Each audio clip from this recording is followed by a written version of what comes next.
जय हिंद दोस्तों, आज के फ्रेश और शानदार वीडियो में देखेंगे गोरखपुर सिलीगुड़ी सीरीज के जिलेवार जमीन अधिग्रहण अपडेट के बारे में।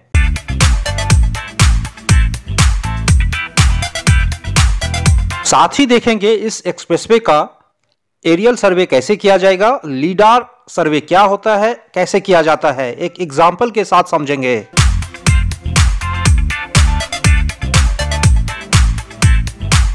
स्वागत है आपके अपने चैनल ऑसम इंफ्रा प्रोजेक्ट में। मैं राकेश। चलिए वीडियो को अंत तक देखते हैं।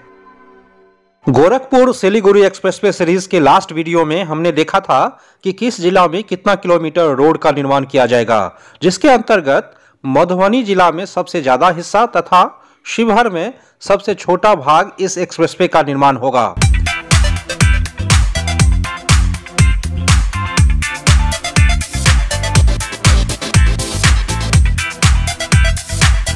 किशनगंज और दार्जिलिंग जिला को छोड़कर हमने अभी तक 3A नोटिफिकेशन के तहत सभी जिलों का रूट अलाइनमेंट भी देख चुके हैं। अगर आप नहीं देखे हैं तो डिस्क्रिप्शन बॉक्स में चेक करें, सारे वीडियोस का लिंक दे दिया गया है। 3 राज्य उत्तर प्रदेश, बिहार और पश्चिम बंगाल में बनने वाले गोरखपुर सिलीगुड़ी एक्सप्रेसवे का उत्तर प्रदेश में कितना जमीन अधिग्रहण किया जाएगा, देखते हैं। ज्ञात होगा कि गोरखपुर सिलीगुड़ी एक्सप्रेसवे उत्तर प्रदेश के 3 जिले गोरखपुर, कुशीनगर और देवरिया से होकर गुजरेगा। इन तीनों जिलों को मिलाकर 737.78 हेक्टेयर जमीन यानी कि 737.78 हेक्टेयर जमीन अधिग्रहण किया जाएगा। चूंकि केवल अभी तक 3A नोटिफिकेशन ही किया गया है, 3 small A notification, 3 capital A notification और 3D नोटिफिकेशन के बाद जमीन अधिग्रहण किया जाएगा। जैसे कि हम जानते हैं कि LN मालवीय इंफ्राटेक द्वारा DPR बनाया जा रहा है। DPR सबमिट के बाद हमें पता चल पाएगा 737.78 हेक्टेयर जमीन के बारे में विस्तार से जानकारी मिल सकती है, जैसा कि निजी जमीन कितना होगा, सरकारी जमीन कितना होगा इत्यादि। उत्तर प्रदेश के बाद बिहार में यह एक्सप्रेसवे 8 जिलों के बीच बनाया जाएगा, जिसके अंतर्गत 3 जिला पश्चिम चंपारण, पूर्वी चंपारण तथा शिवहर में कुल मिलाकर 4190 हेक्टेयर जमीन अधिग्रहण होगा। इस 4190 हेक्टेयर जमीन में 45 हेक्टेयर जमीन पहले से ही उपलब्ध है, अतः 4145 हेक्टेयर जमीन अधिग्रहण किया जाना है। बिहार के ही अगला 2 जिला सीतामढ़ी और मधुबनी में 810 हेक्टेयर जमीन अधिग्रहण किया जाएगा। अभी तक इन दोनों जिलों में कोई भी जमीन उपलब्ध नहीं है, अतः 810 हेक्टेयर जमीन का अधिग्रहण होगा। बिहार में ही नेक्स्ट जिला है सुपौल और अररिया। इन दोनों जिलों को मिलाकर 710 हेक्टेयर जमीन का अधिग्रहण होगा। आगे बढ़ने से पहले एक अपील, प्लीज साप्ताहिक न्यूज को अवश्य देखा करें। यह एक नया सीरीज है, आपका सहयोग वांछित है। बिहार का ही अगला जिला है किशनगंज और पश्चिम बंगाल का दार्जिलिंग जिला में कुल मिलाकर 757.19 हेक्टेयर जमीन का अधिग्रहण होगा।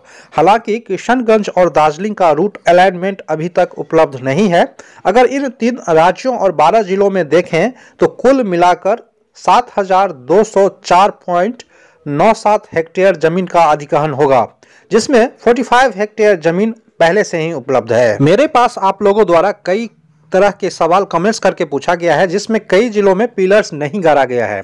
तो मैं आपको बताना चाहता हूं, जिस जिले में पिलर्स मार्क नहीं किया गया है वहां एरियल सर्वे लीडार सर्वे के द्वारा किया जा रहा है। लीडार का full form light detection and ranging होता है, जिसके तहत आसमान से ही अर्थ के सरफेस को एग्जामिन किया जाता है, या यूं कहें तो मेजरमेंट किया जाता है। इस तकनीक को और अच्छा से जानने के लिए हाल में ही Delhi Varanasi bullet train route के लिए किए गए सर्वे को समझते हैं। कैसे ये सर्वे किया जाता है, अंत तक जरूर देखें। एरियल लिडार सर्वे सबसे पहले NHSRCL ने Mumbai Ahmedabad high speed rail project के लिए इस्तेमाल किया था। इस तकनीक का सबसे बड़ा फ़ायदा ये है कि आपको फील्ड की, ग्राउंड की सारी डिटेल बहुत अच्छे रूप में बहुत कम समय में मिल जाती है। नॉर्मल सर्वे करने में जो 10 से 12 महीने लगते हैं, इससे वो काम 3 महीने में पूरा हो जाता है। जब हम लोगों ने पहली बार मुंबई अहमदाबाद में ये काम शुरू किया था, उस समय कंट्री के अंदर बहुत ज़्यादा एजेंसी नहीं थी, और अभी मुझे ये कहते हुए खुशी है कि कम से कम 4 एजेंसीज़ हैं जो कि इस प्रकार का काम कर पा रही हैं। और जो अभी हमें 7 कॉरिडोर करने हैं उसमें हम एरियल लिडार टेक्निक का इस्तेमाल करेंगे। थोड़ा सा डिटेल में अगर इसको बताएं तो एरियल लिडार में 2 तरीके के काम होते हैं। एक तो ग्राउंड का डिटेल लेना जो कि एयरक्राफ्ट फ्लाई करके लेते हैं, और दूसरा होता है फिर इस डेटा की प्रोसेसिंग करके और पूरा ड्राइंग्स और अलाइनमेंट तैयार करना। दिल्ली बनारस के लिए काम अभी हम शुरू करने वाले हैं। इसके लिए प्रिपरेटरी वर्क हम लोग कर चुके हैं।